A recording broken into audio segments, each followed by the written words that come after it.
Hello guys, welcome to my YouTube channel Nursing Education. Today we will discuss about breast cancer. So let's discuss about breast cancer. First of all, definition of breast cancer.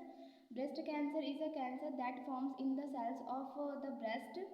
It is a most common cancer diagnosed in a woman. Breast cancer survival rates have increased and the number of death has been declining due to many factors such as early detection and a new approach of treatment and better understanding of the disease. Breast cancer breast के sales में पाया जाने वाला cancer है जो women में commonly पाया जाने वाला कैंसर है।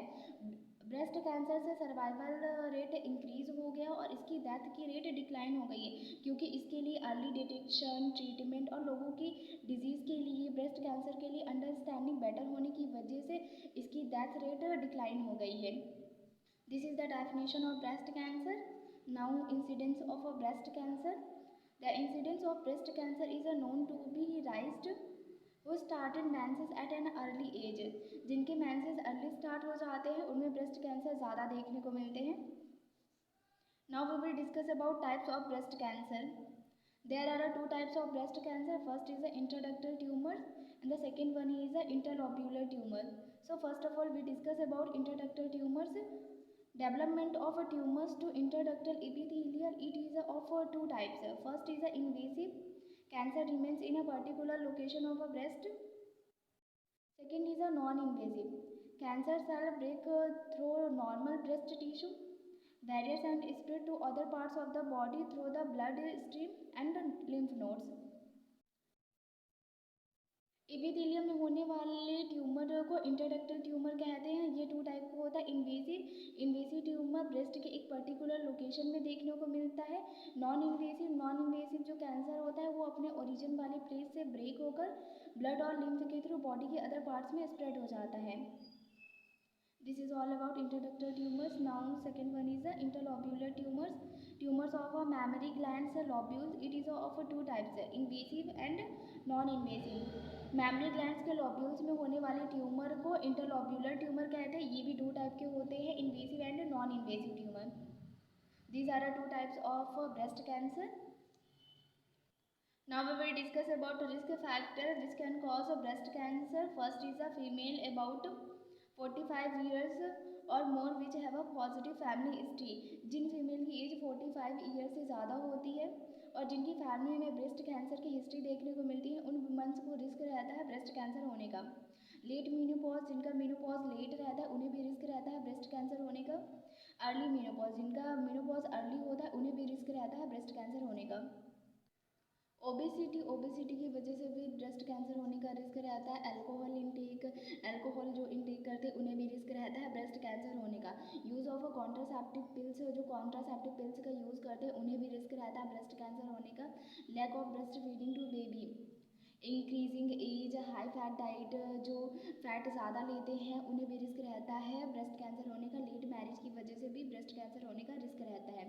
These are the some risk factors which can cause breast cancer. Now we will discuss about causes which is responsible for breast cancer.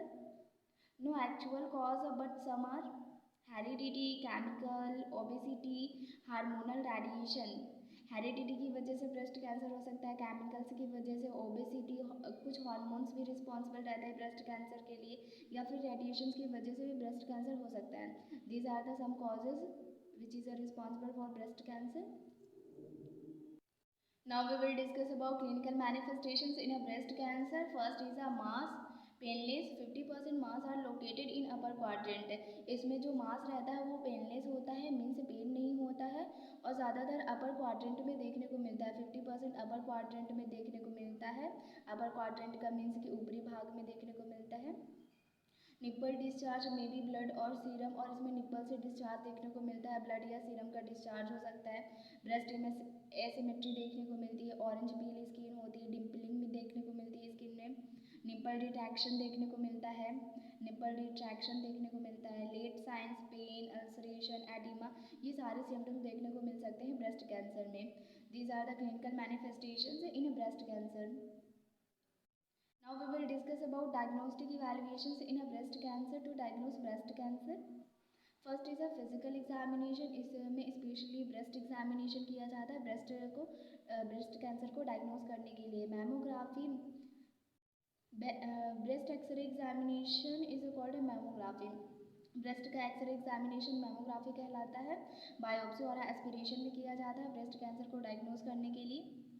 Chest x-ray for metastasis, metastasis का meaning होता है transfer of cancer cell from one place to another place. So metastasis का पता लगाने के लिए chest x ray किया जाता है।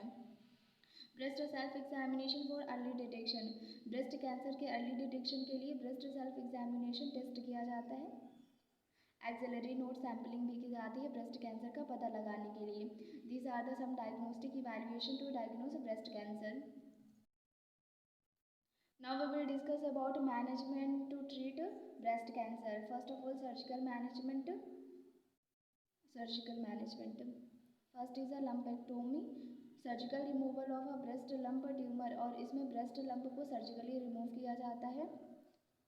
Partial mastectomy, partial mastectomy is a surgical removal of a tumour without a normal surrounding tissue benign, और इसमें बिनाइन ट्यूमर को सर्जिकली रिमूव किया जाता है और सराउंडिंग टिश्यू को रिमूव नहीं किया जाता है। Total mastectomy, removal of entire breast, इसमें इंटायर ब्रेस्ट को रिमूव किया जाता है, पूरे ब्रेस्ट को रिमूव करना मास्टेक्टोमी कहलाता है, total mastectomy. Mammoplasty, reconstruction of breast, breast का रिकंस्ट्रक्शन मेमोप्लास्टी कहलाता है। Radial mastectomy, radial mastectomy is a removal of entire breast, pectoral muscle, axillary nodes. Radial mastectomy में इंटायर ब्रेस्ट को, पेक्टोरल मसल्स को और एक्सिलरी नोड्स को remove किया जाता है सर्जिकली। सर्जिकल कॉम्प्लिकेशन, सर्जरी के बाद पेशेंट में कुछ कॉम्प्लिकेशंस भी देखने को मिल सकती हैं, सच एज इन्फेक्शन हो सकता है पेशेंट को, हेमरेज देखने को मिल सकता है, नर्व इंजरी हो सकती है पेशेंट में, लिम्फ एडिमा हो सकता है। This is the surgical management in a breast cancer. Now we will discuss about nursing management to manage breast cancer. First is avoid movement of affected part. Patient को कहा जाता है कि affected part को ज़्यादा मूव ना करें।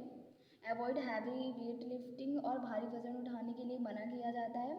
Provide complete bed rest to patient, patient को कंप्लीट बेड रेस्ट प्रोवाइड किया जाता है। वुंड केयर पेशेंट को प्रोवाइड किया जाता है। पेशेंट को प्रॉपर डाइट लेने के लिए कहा जाता है। Provide psychological support to patient, और पेशेंट को साइकोलॉजिकल सपोर्ट प्रोवाइड किया जाता है। हेल्थ असेसमेंट, और इसके साथ साथ पेशेंट की हेल्थ को भी असेस किया जाता है। This is all about breast cancer. Thank you so much. If you like my video then like, subscribe and share my channel.